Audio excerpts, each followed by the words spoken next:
اللہ اللہ اللہ اللہ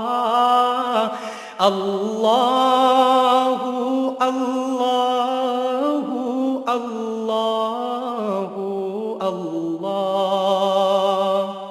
الحمدللہ رب العالمین والصلاة والسلام علی حبیبہ محمد وآلہ وصحبہ.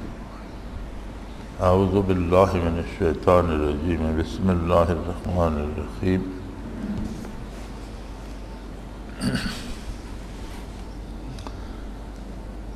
پہلی جلد پچھلے اجتماع میں الحمدللہ ہم نے پڑھ لی تھی. اللہ کریم توفیق عطا فرمائے تو یہ 2 جلدوں میں مسائل ہیں. دوسری جلد شروع ہوتی ہے سورہ کہف سے. فرمایا قولہ تعالی الحمدللہ الذی انزل علی عبدہ الکتاب. تمام تعریفیں اس اللہ کے لیے ثابت ہیں جس نے اپنے بندہ پر یہ کتاب نازل فرمائی. فرماتے ہیں اس میں دلالت ہے اس بات پر کہ مقام عبدیت کے مشابہ کوئی مقام نہیں اور حضور صلی اللہ علیہ وآلہ وسلم اس کے اعلیٰ مراتب میں ہیں. قرب الہی کے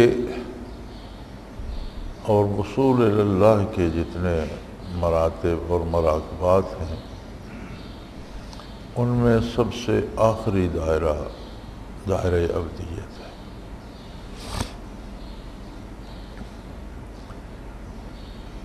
9 عرشوں کے بعد جب عالم امر شروع ہوتا ہے تو اس میں پہلے 15-16 دائرے جو ہیں وہ ولایت اولیاء ہیں، جیسے صبر، تسلیم، رضا وغیرہ ذالک. وہ ایسے دوائر ہیں جن میں پہنچنے پر ولی کو ان شعبوں میں اللہ کی طرف سے کمال عطا ہوتا ہے. دائرہ صبر میں اسے صبر کی توفیق ارزاں ہو جاتی ہے. دائرہ تسلیم میں تسلیم کا شعور بڑھ جاتا ہے اور رضا الہی پہ راضی رہتا ہے وغیرہ ذالک. کم و بیش یہ 15-16 دوائر ہوں گے جو ولایت اولیاء کے ہیں اور یہ معمولی بات نہیں ہے. حدیث شریف میں ہے کہ عرش عظیم کے سامنے نیچے کی کائنات ایسی ہے جیسے کسی صحرا میں ایک انگوٹھی یا ایک انگشتری پڑی ہو. یعنی زمین، سیارے، ستارے، آسمان، یہ سارے عرش عظیم کے سامنے ان کی حیثیت ایسے رہ جاتی ہے جیسے کسی بڑے صحرا میں کوئی انگشتری پڑی. پھر عرش کے 9 حصے ہیں. آنکھ آمد 9 فلک میں راجے ہو، انبیاء و اولیاء محتاجے ہو. اور بہت وسعت ہے ان میں جو نہ الفاظ میں بیان کی جا سکتی ہے نہ عقل اس کو سمجھ سکتی ہے. انہی کا منصب ہے جنہیں اللہ عطا فرمائے.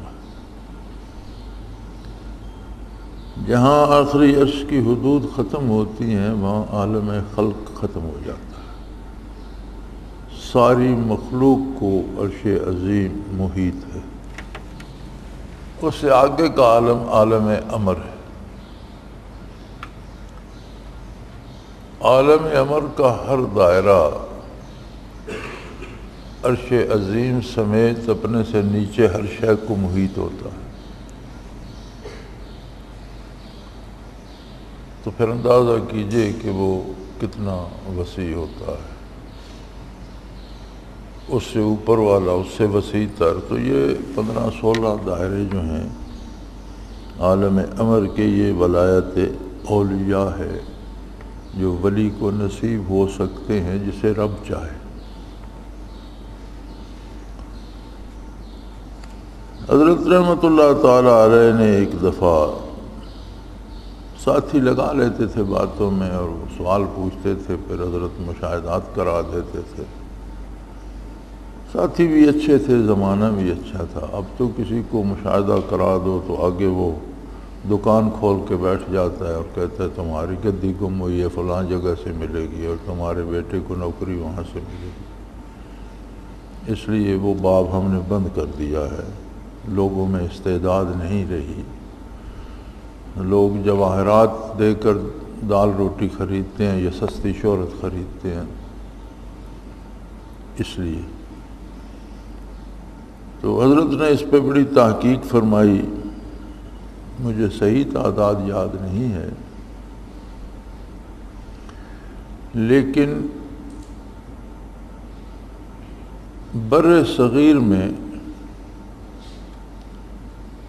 صغیر فتح ہونے سے پہلے اسلام یہاں آ چکا تھا، فتح تو بعد میں ہوا، تو تقریباً ابتدائے اسلام سے ہی اسلام کسی نہ کسی طرح بر صغیر میں داخل ہو چکا تھا۔ 15ویں صدی جا رہی ہے، چلو 15ویں صدی کے ابتدائی دن نکال دیں، پھر بھی 1400 سال تو بر صغیر میں اسلام کو ہوئے۔ 14 صدیوں میں 14-15 سے زیادہ نام نہیں ملتے جن حضرات نے بر صغیر میں سے عالم امر میں قدم رکھا۔ حضرت رحمۃ اللہ نے ایک ایک نام نامی انگلیوں پر گن کر بتایا تھا، بلکہ میرے پاس اکثر نام وہ ابھی تک نوٹ بھی ہیں جو حضرت نے لکھوائے تھے، بلکہ میرے خیال میں ایک نوٹ پھونک کر حضرت رحمۃ اللہ کے اپنے ہاتھ مبارک سے لکھے ہوئے بھی موجود ہیں۔ اور وہ جو 14-15 نام ہیں وہ بھی ابتدائی 2-3-4 دوائر جو عالم امر کے ہیں ان میں ان کا وصال ہوا ہے۔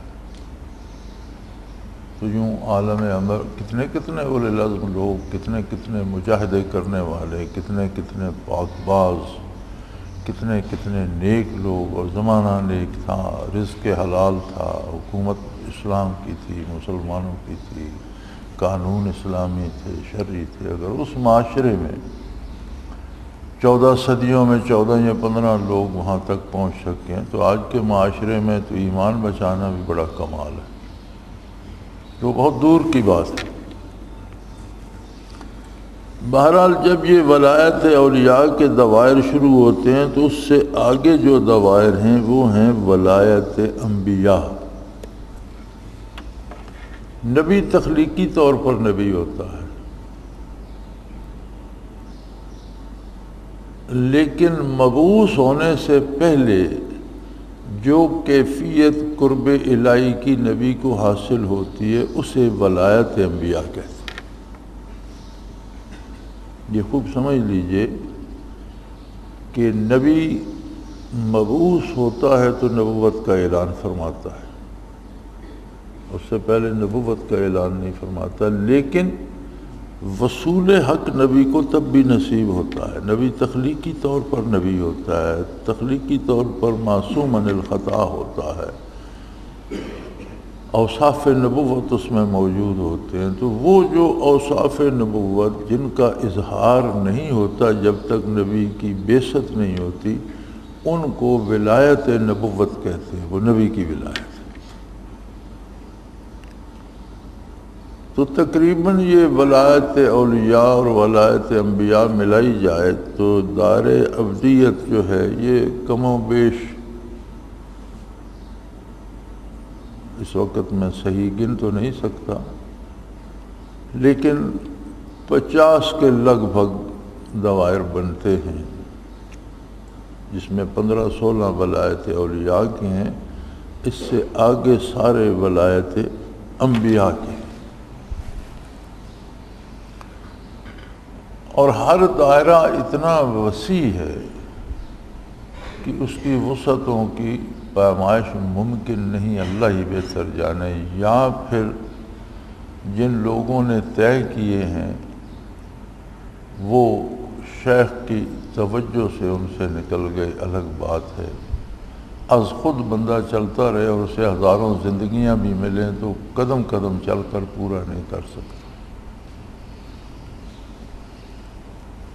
تو عرض کرنے کا مقصد یہ ہے کہ آخری دائرہ جو ہے سب سے آخر وہ دائرہ ابدیت ہے جہاں ولایت ختم ہو جاتی ہے، اور یہ بہت دور کی بات ہے۔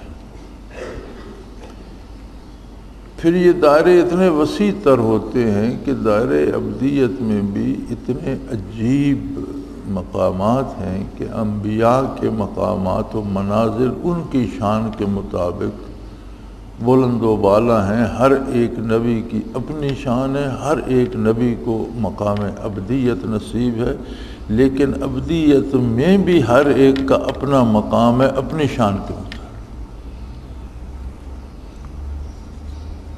اور ولایت انبیاء میں کسی ولی کا داخلہ اس طرح ممکن نہیں کہ اس کی وہاں ذاتی حیثیت ہو۔ ولایت انبیاء اولیاء اللہ کو نصیب ہوتی ہے، اس میں وہ اللہ انہیں لے جاتے ہیں، لیکن اس طرح جس طرح شاہی محل میں بادشاہ کے خادم جاتے ہیں۔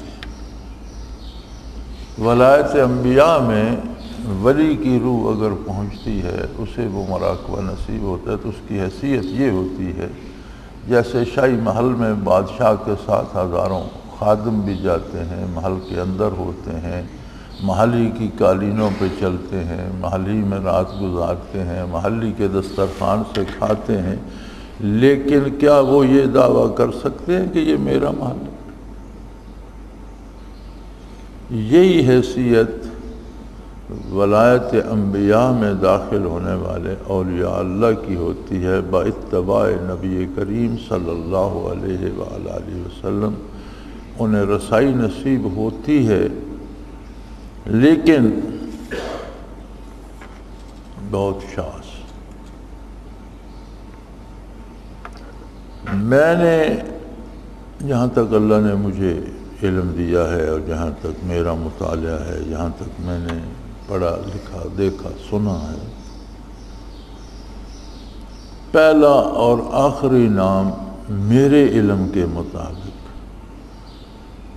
دائرہ ابدیت میں حضرت رحمت اللہ تعالی علیہ کا ہے۔ اسے ان باتوں پہ بڑی تنقید ہوتی ہے اور لوگ بڑے ناراض ہوتے ہیں۔ کچھ ایک بات تو یہ ہے کہ ہر آدمی کو اپنے پیر اپنے شیخ سے بڑی عقیدت ہوتی ہے اور وہ سمجھتا ہے کہ میرے پیر کے منازل سب سے بلند ہونے چاہیے، کسی دوسرے کا نام کیوں آئے۔ دوسرا اعتراض یہ ہوتا ہے کہ یہ آپ کی عقیدت ہے اور آپ اپنی عقیدت سے کہہ دیتے ہیں اور یہ سب، لیکن یہ باتیں نہیں صحیح نہیں ہیں۔ میں جو کچھ کہہ رہا ہوں وہ اپنے اللہ کے عطا کردہ علم کے مطابق، میرے علم کے مطابق جو حقیقت ہے میں وہ بیان کر رہا ہوں۔ میں نے تبع تابعین کے بعد کسی ولی کا نام، کسی ولی کی ذات کو وہاں تک پہنچتے نہیں دیکھا، اور اس کی ظاہری دلیل بڑی واضح اور سامنے ہے کہ بڑی بڑی ہستیاں گزری اور انہوں نے زمانے کو ہلا کر رکھ دیا، انقلابات برپا کر دیے۔ سیدنا شیخ عبد القادر جیلانی رحمۃ اللہ علیہ، حضرت مجدد الافسانی رحمۃ اللہ تعالیٰ علیہ، برِ صغیر میں حضرت معین الدین اجمیری رحمۃ اللہ علیہ، داتا صاحب، یہ ایسے لوگ تھے کہ جنہوں نے اپنے زمانے میں انقلاب برپا کر دیے اور لاکھوں غیر مسلموں کو اسلام نصیب ہوا اور ہزاروں مسلمانوں کو اللہ نصیب ہوئی، اور تاریخ تصوف ایسے ناموں سے بھری پڑی ہے۔ لیکن جس انداز اور جس حیثیت سے، دیکھیں لاکھوں لوگوں کو مشرف با اسلام فرمایا جن ہستیوں نے، ذکر قلبی انہوں نے بھی گنتی کے لوگوں کو بتایا، تسبیحات بتائیں، وظائف بتائے، عقائد کی اصلاح کی۔ تو میں عرض کر رہا تھا کہ بے شک یہ بات درست ہے کہ ہر مرید کو، ہر طالب کو اپنے شیخ سے بے پناہ عقیدت ہوتی ہے، اس لیے کہ حصول فیض کا راستہ ہی ادب و عقیدت ہے۔ عقیدت نہیں ہوگی تو ملے گا کیا؟ لیکن ایک ظاہر سامنے دلیل جو ہے وہ یہ ہے کہ بڑی بڑی ہستیوں نے بے شمار لاکھوں لوگوں کو انقلاب آشنا کیا اور کفر کی تاریکیوں سے نور اسلام میں لائے، لیکن ایک بات یاد رکھیے کہ ذکر خفی، ذکر قلبی یا مراقبات گنتی کے لوگوں کو کرائے گی، لاکھوں افراد میں سے 4 5 7 10 چنیں گے۔ ساری تاریخ تصوف دیکھ لیں، مجازین اصلاح احوال کے لیے صاحب مجاز بنا دیے جاتے تھے، جو بندہ عملاً نیک ہو گیا اور روزمرہ کے مسائل سمجھ سکتا ہے، پورا عالم ہے یا نہیں، اسے صاحب مجاز بنا مقرر فرما دیتے تھے کہ دوسروں کی اصلاح کرتا رہے۔ لیکن ذکر خفی قلبی اور منازل سلوک گنتی کے لوگوں کو بتائے گئے۔ یہ حضور کے زمانے میں جو آیا صحابی بنا، صحابہ کے زمانے میں جسے مجلس نصیب ہوئی تابعی بنا، تابعین کی خدمت میں حاضری کی سعادت جسے نصیب ہوئی تبع تابعی بنا، اس کے بعد پھر گنتی کے لوگ اہل اللہ سے قلبی طور پر سلوک و تصوف اور حال میں گنتی کے لوگ مستفید ہوئے۔ یہ 14 صدیوں بعد حضرت رحمۃ اللہ علیہ کا نام آتا ہے کہ جو بھی آیا اسے سلوک و تصوف نصیب۔ اس کی نظیر علمی اور تاریخی طور پر 1400 سال میں نہیں ملتی۔ تو اگر کسی ہستی کے پاس جو بھی آیا، میں نے عموماً ہمارے ہاں ایک رواج ہے ہمارے دیہات میں کہ لوگ وضو جا کر مسجد میں نماز کے لیے مسجد میں جا کر وضو کرتے ہیں، تو ایک خادم رکھا جاتا ہے جو مسجد میں پانی بھر دیتا ہے۔ وہ بڑے بڑے مٹکے سے بنے ہوتے ہیں، وہ گھر والوں کو لگا کر سر پر یا گدے رکھ کے ان پر لوٹ، وہ اس کا کام ہے کہ وہ پانی سے وہ بھرے رہے۔ میرا تجربہ یہ تھا کہ عموماً وہ گاؤں کے غریب لوگوں کو رکھتے اور وہ عموماً بے نماز ہوتے تھے، پانی بھر جاتے تھے اور نمازیں نہیں پڑھتے تھے۔ حضرت رحمۃ اللہ علیہ کی مسجد کا خادم جو پانی بھرنے پہ معمور تھا وہ بھی فنا فی الرسول تھا اور صاحب کشف و مشاہدہ تھا، اور ہم لطائف کیا کرتے تھے تو اس سے بھی ہم بعض باتیں پوچھا کرتے تھے۔ تو یعنی جس ہستی سے اس قدر فیوز باطنی مخلوق کو نصیب ہوئے، ہو رہے ہیں، اور اللہ کرے ہمیشہ ہوتے رہیں، کیا یہ عجیب بات نہیں کہ ایک شخص دور دراز ویرانوں میں ایک اجاڑ گاؤں میں زندگی بسر فرما کر دنیا سے پردہ فرما گیا، کوئی اخبار ان کا نام نہیں لکھتا، کسی ٹی وی پہ اس کا کوئی پروگرام نہیں چلتا، کوئی میڈیا، کوئی ذریعہ ابلاغ ان کی حقائق بیان نہیں کرتا، لیکن روئے زمین پر اراؤنڈ دا گلوب کوئی ملک ایسا نہیں جہاں اس کے شاگرد اس سے مستفید ہونے والے اللہ اللہ نہ کر رہے ہیں۔ اسلامی ممالک تو ایک طرف رہے، تمام کافرانہ ریاستوں میں بھی لوگ اللہ اللہ کر رہے ہیں، ذکر کر رہے ہیں، مراقبات کر رہے ہیں۔ یہ رات کا ذکر جب ہوتا ہے تو بین الاقوامی طور پر پوری دنیا کے گرد سے لوگ اس میں ہوتے ہیں۔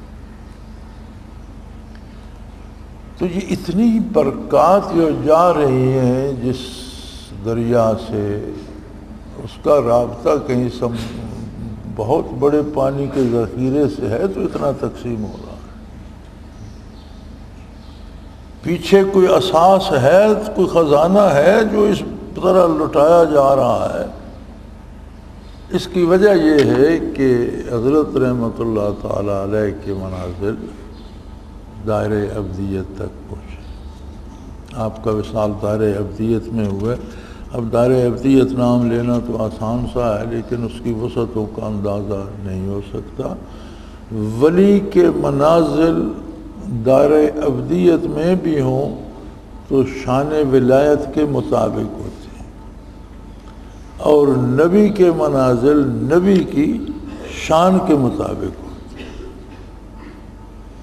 ایک عام آدمی آج کا مسلمان، آج سے بعد آنے والا مسلمان جو بخشا جائے گا وہ بھی جنت میں جائے گا، وہ بھی جنتی ہوگا، اولیاء اللہ بھی جنتی ہوں گے، علماء حق بھی جنتی ہوں گے، پھر صحابہ کرام بھی جنتی ہوں گے، انبیاء علیہ السلام بھی جنت میں ہوں گے۔ تو اگر جنتی تو کہا جائے تو سب جنتی ہوں گے، لیکن جنت میں بھی سب کی حیثیت اپنی اپنی اپنی شان کے مطابق ہو۔ اسی طرح ان دوائر میں بھی، دوائر سلوک میں بھی، جہاں تک ولایت اولیاء ہے وہاں تک تو کام ہی اولیاء اللہ کا ہے، چونکہ ولایت انبیاء اس سے آگے شروع ہوتی ہے، اور نبی کو جو قرب اور وصول اللہ اعلان نبوت سے پہلے ہوتا ہے وہ بھی اس کی شان کے مطابق ہوتا ہے۔ ولی اس کا سوچ بھی نہیں سکتا، اس کی ولایت انبیاء جہاں سے شروع ہوتی ہے وہ الگ ہے۔ اور ولایت انبیاء میں ولی کا داخلہ ایسے ہوتا ہے جیسے شاہی محل میں شاہی خادم کا، بادشاہ اور خادم ایک جیسے نہیں ہو سکتے، یہ فاصلہ وہاں برقرار رہتا ہے۔ نبی کی شان اپنی ہوتی ہے، ولی کی اپنی ہوتی ہے، پھر ہر ولی کی بھی ہر دائرے میں اپنا مقام ہے، اپنی حیثیت ہے اور اپنی شان ہے۔ ایک دائرے میں اگر 10 ولی ہیں تو 10 ایک جیسے نہیں ہیں، بعض کو بعض پر فضیلت حاصل ہوتی ہے۔ تو بہرحال یہ ایک وسیع موضوع ہے، میں نے جستہ جستہ مختصراً اس کی رویداد عرض کر دی۔ اللہ نے فرمایا سب خوبیاں اللہ کے لیے ہیں جس نے اپنے بندے پر کتاب نازل فرمائی، علی عبدہ الکتاب۔ تو سب سے بڑا کام جو تھا وہ تھا حضور صلی اللہ علیہ وسلم پر نزول کتاب،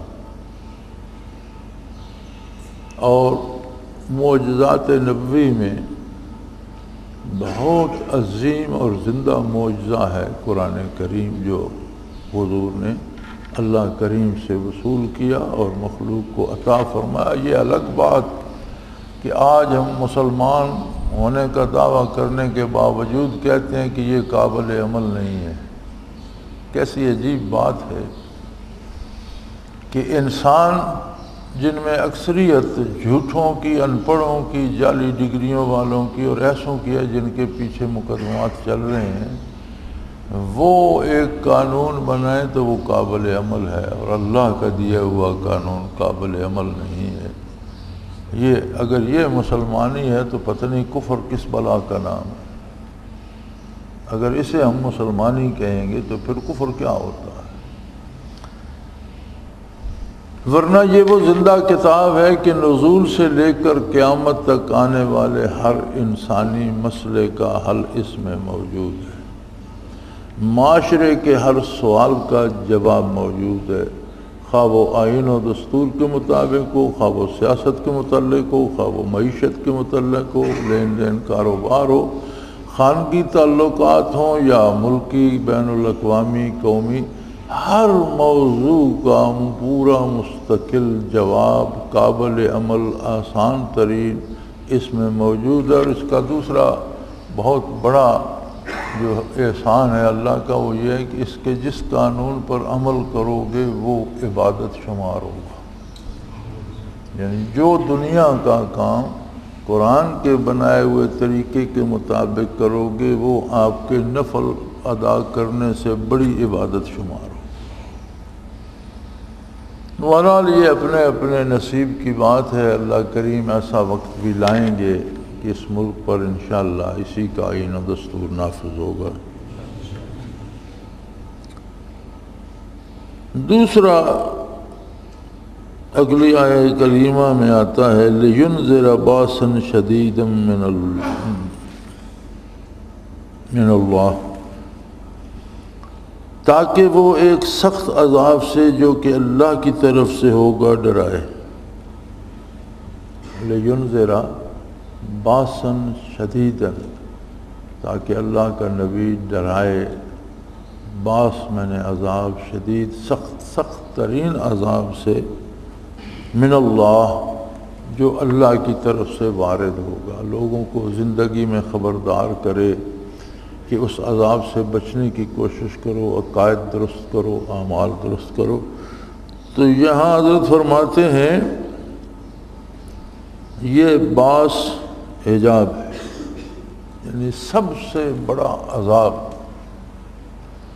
سب سے شدید عذاب۔ قرآن کریم میں جہنم کے عذابوں کا تذکرہ مختلف جگہ ملتا ہے کہ انہیں پینے کے لیے کھولتا ہوا پانی دیا جائے گا، جو چہرے کے قریب جائے گا تو چہرے کا سارا گوشت اس میں گل کر گر جائے گا، وہ پینا پڑے گا، پئیں گے تو انتڑیاں وہ معدہ گل سڑ کر ٹکڑے ٹکڑے ہو جائے گا، پھر سلامت ہو جائے گا۔ فشاربون شرب الہیم، حال یہ ہوگا لیکن پی اس طرح رہے ہوں گے جس طرح پیاسا اونٹ پیتا ہے۔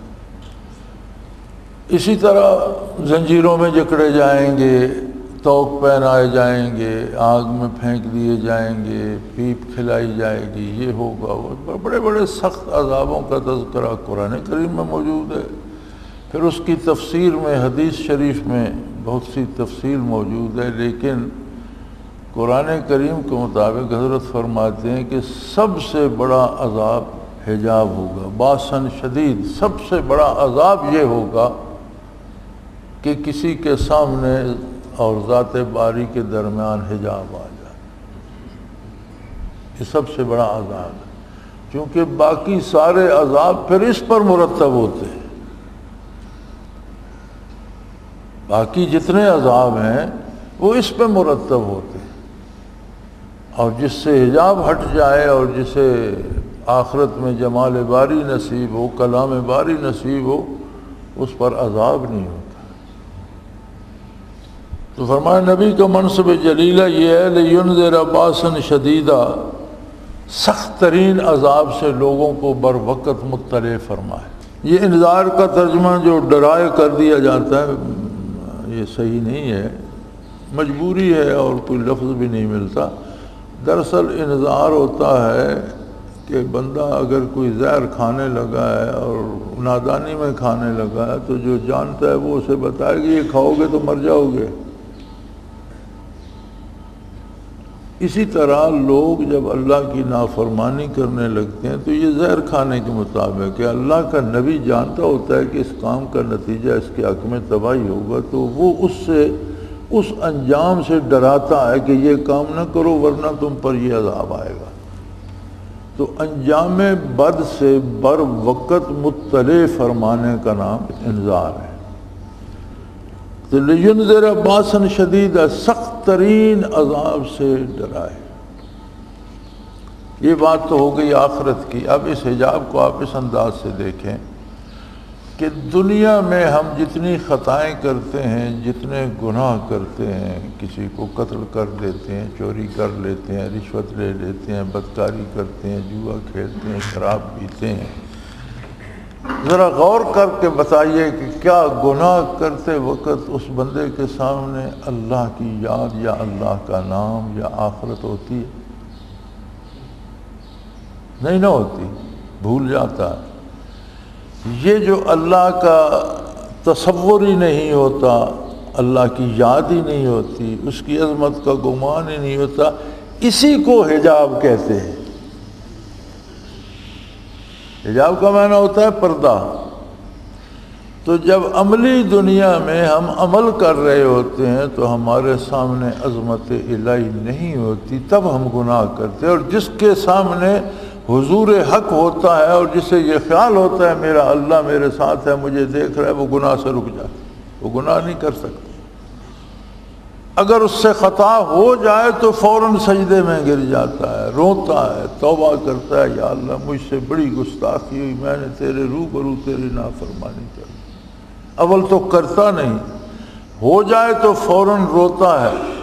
تو اگر یہ کیفیت نہ ہو اور بندہ جس طرح آج کل ہو رہا ہے پورے معاشرے میں، بڑی جرت بڑی دلیری سے، اور پھر گناہ کر کے شرمندہ کیا ہونا، اس پر فخر کیا جاتا ہے کہ آج میں نے اتنے بندوں کو لوٹ لیا، میں نے اتنے بندے قتل کر دیے، میں نے اتنی بسیں لوٹ لی، میں نے اتنے گھر جلا دیے، اس پہ فخر کیا جاتا ہے۔ تو یہ جو گناہ اور گناہ پہ فخر ہے، آپ خود سوچیں، میری رائے پہ نہ جائیں، یہ کرتے وقت بندے اور اللہ کے درمیان حجاب ہوتا ہے، اسے اللہ کی یاد، اللہ کی عظمت، اللہ کی بارگاہ میں حاضری کچھ یاد نہیں۔ یہی حجاب جو ہے یہ آخرت میں دیوار بن جائے گا بندے اور رحمت الہی کے درمیان۔ یہ نہیں کہ وہاں حجاب بنا دیا جائے گا، ہم خود یہاں سے خرید کر لے جا رہے ہیں۔ تو اگر اخروی اس سب سے بڑے عذاب حجاب سے بچنا ہے تو اس دنیا میں زندگی کو حضور حق میں بسر کیجیے۔ زندگی میں کام کرتے وقت، منہ کھولتے وقت، بات کرتے وقت، لین دین کرتے وقت یہ یاد رکھیں وَهُوَ مَعَاكُمْ أَيْنَمَا كُنْتُمْ، تم جہاں کہیں بھی ہو تمہارا پروردگار تمہارے ساتھ ہے، تمہارا پالنہار تمہارے ساتھ ہے، تمہارا اللہ تمہارے ساتھ ہے۔ تو جب یہاں حجاب نہیں ہوگا تو کام میں برکت بھی ہوگی، تائید باری بھی نصیب ہوگی، ثواب بھی ہوگا، قرب الہی بھی نصیب ہوگا، اور زندگی پرسکون بھی ہوگی۔ یہاں بھی جب حجاب آ جاتا ہے تو ہم نے زندگی میں بڑے بڑے خان اور بڑے بڑے ملک اور چودھری کہلوانے والے بڑے بڑے بدماشوں کی آخری عمر بھی دیکھی ہے، جب انہیں ان کے بچے لاتے مار رہے ہوتے ہیں اور بیویاں گھر سے نکال دیتی ہیں، وہ ساری خانگیری چلی جاتی ہے، کرو خر چلا جاتا ہے۔ میں نے بڑے بڑے نامور ڈاکوؤں کو مانگ کر کھاتے دیکھا۔ ہمارے ہاں ایسے ڈاکو بھی گزرے ہیں جو متحدہ ہندوستان میں پورا ہندوستان، کلکتہ، بنگال تک اور بمبئی تک ان کی یلغار ہوتی تھی اور بڑے نامور تھے۔ پھر میں نے ان کو زکوٰۃ اور خیرات مانگتے بھی دیکھا۔ تو جب یہ حجاب آ جاتا ہے تو دنیا میں بھی زندگی میں ضلالت آ جاتی ہے، تکلیف آ جاتی ہے، پریشانی آ جاتی ہے، دل کا سکون غارت ہو جاتا ہے۔ اور جو لوگ دنیا میں یہ حجاب اوڑھ کر جیتے ہیں انہی کو آخرت میں وہ حجاب پیش آئے۔ کافر تو ہے ہی پس پردہ، کافر کا تو حجاب اٹھا ہی نہیں، وہ تو ہے ہی بد نصیب۔ لیکن میں سمجھتا ہوں وہ بندہ بھی بڑا نصیب ہے جسے کلمہ نصیب ہو گیا اور پھر اس نے اپنے اور ذات باری کے درمیان ایک دیوار کھڑی کر لی اور اللہ کی نافرمانی پہ دلیر ہو گیا۔ یہ بہت بڑی بد نصیبی ہے۔ تو حضرت فرماتے ہیں کہ نبی کا کام اور منصب جلیلہ یہ ہے لِيُنذِرَ بَأْسًا شَدِيدًا مِّنَ اللَّهِ، اللہ کی طرف سے جو سخت ترین عذاب آئے گا اس سے بر وقت خبردار کرے بندے کو، اور فرماتے ہیں وہ سخت ترین عذاب جو ہے وہ حجاب ہو، نہ اس کی فریاد سنی جائے گی، نہ اسے کلام اللہ کریم فرمائیں گے، اور نہ اس کا کوئی پرسان حال ہوگا۔ باقی سارے عذاب اسی حجاب کے بعد مرتب ہوں گے۔ وآخر دعوانا ان الحمد للہ رب العالمین۔ اللہم ربنا لا تقتلنا بغضبک ولا تہلکنا بعذابک واعف عنا قبل ذلک۔ اللہم ربنا لا تسلط علینا من لا یرحمنا، انت ولینا فی سفرنا وحضرنا فی مالنا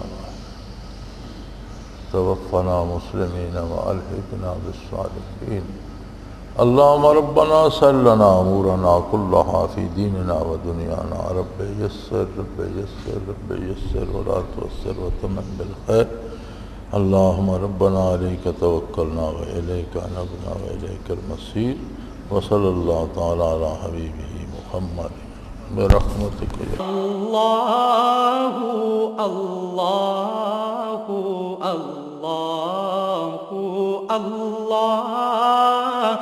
اللہ اللہ اللہ اللہ اللہ۔ حضرت امیر محمد اکرم آوان مد ذلہ العالی دارالعرفان منارہ ضلع چکوال میں سالہ سال سے قرآن و حدیث کے اوپر خطابات کر رہے ہیں اور سلسلہ نقشبندیہ اویسیہ کے مطابق لوگوں کو ذکر الہی کی تربیت دے رہے ہیں۔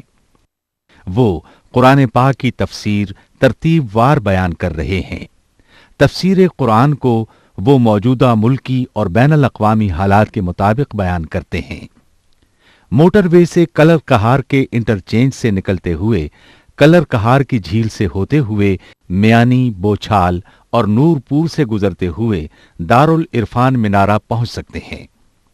حضرت امیر محمد اکرم آوان نے بچیوں اور بچوں کی دینی اور دنیاوی تعلیم کے لیے سقارہ اکیڈمی کے نام سے ایک درسگاہ بھی قائم کی ہے، جس کا افتتاح ملک پاکستان کے صدر جنرل محمد ضیاء الحق نے اپنے دست مبارک سے کیا تھا۔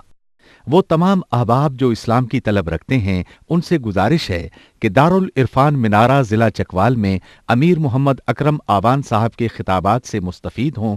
وہ ہر جمعے کو نماز سے پہلے بیان فرماتے ہیں۔ ہر ماہ کی پہلی اتوار کو ماہانہ اجتماع ہوتا ہے جس میں آپ خصوصی خطاب فرماتے ہیں اور پاکستان کے چاروں صوبوں سے احباب اس اجتماع میں شرکت کرتے ہیں۔